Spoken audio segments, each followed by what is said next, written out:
কিছুটা অদ্ভুত লাগলেও সত্য যে বিশ্বকাপ ফাইনালের ম্যাচটাকে কোনোভাবেই মানতে পারছে না ফ্রান্স। কারণ তাদের দাবি ফাইনালে কিছু কারচুপি হয়েছে, তাদের সাথে ম্যাচ যে রেফারি ছিল সেও অনেক দুই নম্বরই কাজ করেছে, তাদের সবসময় আর্জেন্টিনার দিকে তার সাইডটা টেনেছে সে। এরকম অনেক দাবি দেওয়া নিয়ে তাদের বিভিন্ন ধরনের আলাপ আলোচনা চলছে। শুধু আলাপ আলোচনায় যদি থাকতো তাহলে একটা কথা ছিল, সেটাও তারা ছাড়িয়ে গেছে। সেটা হচ্ছে তারা অটোমেটিকলি অলরেডি তারা একটি আবেদন করেছে, সেটা হচ্ছে ফাইনাল ম্যাচটা আবার খেলা হোক। এ ধরনের একটা আবেদন করেছে, একটা পিটিশন দায়ের করেছে। সেটা হচ্ছে ফরাসি সমর্থকরা দাবি যে বাস্তবায়নে আরও এক ধাপ এগিয়েছিল এই জন্যই যে কাতার বিশ্বকাপে ফাইনাল ম্যাচে প্রায় 2 লাখেরও বেশি মানুষ তাদের এই পিটিশনের জন্য সিগনেচার করেছে। এটা হচ্ছে সবচেয়ে আশ্চর্যজনক বিষয় যে 2 লাখেরও বেশি মানুষ তারা এখানে আবেদন করেছে। আবেদন করেছে এটা ঠিক আছে, কিন্তু তাদের আবেদনে কয়েকটা বিষয় ছিল। সেটা হচ্ছে রেফারিকে কিনে নেওয়া হয়েছিল, আর প্যানাল্টি যেটা হয়নি সেটাও প্যানাল্টি দেওয়া হয়েছে, এবং দ্বিতীয় গোলের আগে এমবাপ্পের যে ফাইনালের বিষয়টা, এই বিষয়ে তারা হচ্ছে এই পিটিশনটি করেছে যে তারা এখানে এই জন্য তারা বিশ্বকাপটিকে আবার আবেদন করেছে, আবার তাদের বিশ্বকাপ খেলাটি হোক।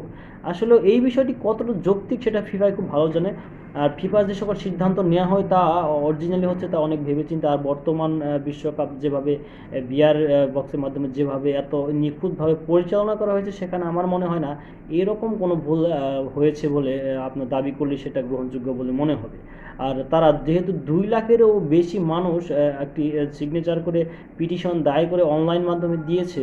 আর যদি এই পিটিশনটি শুধু এবার প্রথম নয়, এরা এর আগেও দায়ের করেছে, এর আগে যদিও কোনো কাজ হয়নি।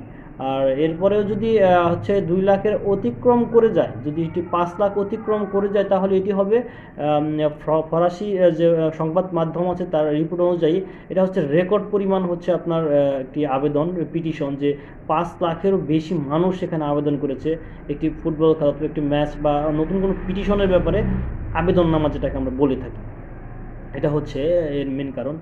আর এর হচ্ছে, আর এর মধ্যে শুধু আপনার 2 লাখ আবেদনই হয়েছে তাই নয়, এর মধ্যে প্রায় 85,000-এরও বেশি কমেন্টসও আছে বা মন্তব্য রয়েছে সেখানে এই খেলার বিষয়ে। আর যেহেতু আর্জেন্টিনা কাপ নিয়েছে, সেই এই বিষয়ে বিশ্ব চ্যাম্পিয়ন হয়েছে, তারা এই বিষয় নিয়ে শুধু বরাবরই তারা শুরুর থেকে আর্জেন্টিনা যেরকম ফ্রান্সকে নিয়ে বিভিন্ন ধরনের ট্রল করছে, এই জন্য ফ্রান্সবাসী আরও খেপে, ফরাসি যে ফুটবল সমর্থক আছেন তারা খেপে গেছেন। বিষয়টি হচ্ছে এটাই। আর এর আগেও তারা এরকম পিটিশন করেছিল, সেখানে প্রায় 20,000-এরও বেশি সিগনেচার করা হয়েছিল, কিন্তু সেটাও কোনো কাজ হয়নি। আমার মনে হয় এবারও কোনো কাজ হবে না, যেহেতু এইসব করে আসলে কোনো কাজ হয় না, তারা বরাবরই এরকম কাজ করেই থাকে। আর ফিফা, আমার মনে হয় না ফিফা এই বিষয়টা নিয়ে কারো মাথা ব্যথা আছে।